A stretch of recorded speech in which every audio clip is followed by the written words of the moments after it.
Il est fondamental de réaliser une étude ETOPS, en particulier pour les vols long courriers comme celui-ci. C'est ce que nous allons voir dans cette vidéo. Commençons par nous intéresser à la carte, cela sera plus facile pour visualiser les choses. Rendez-vous dans l'option Flight de la carte et activez les cases ETOPS et ETP.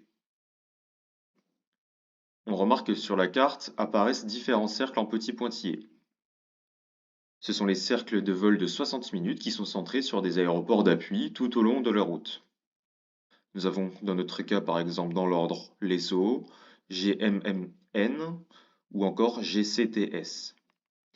Et ceci tout au long de la route jusqu'à l'arrivée à Rio, SBGL.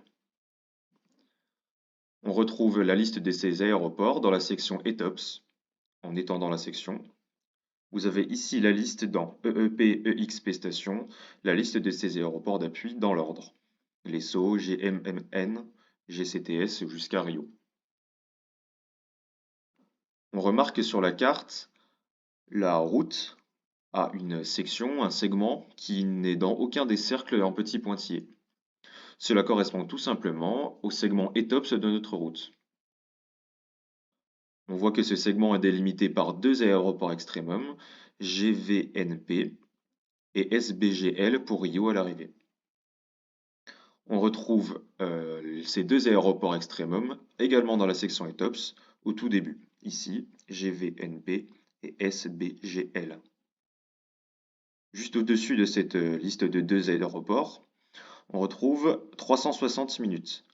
Cela correspond tout simplement à la certification ETOPS de l'A350, qui pour rappel est notre avion considéré pour ce vol.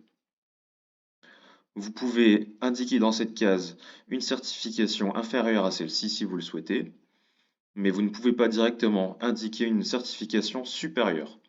Pour cela, rendez-vous dans l'onglet Maintenance pour régler ce paramètre par défaut. On voit les cercles de 360 minutes qui sont également dessinés sur la carte, cette fois-ci en très plein. Encore une fois, tous deux centrés sur les aéroports extrêmum de la section ETOPS. Ici, le cercle de 360 minutes centré sur Rio, et ici, celui de 360 centré sur GVNP au Cap-Vert. On remarque que la route est en permanence dans au moins l'un de ces deux cercles-là. La 350 est donc tout à fait utilisable pour ce vol. Cependant, on remarque qu'il y a une absence de cercles en petits pointillés qui sont les cercles de 60 minutes au nord de Rio, alors que des aéroports existent. Nous allons voir comment ajouter ces aéroports. Rendez-vous pour ceci dans la vidéo prochaine.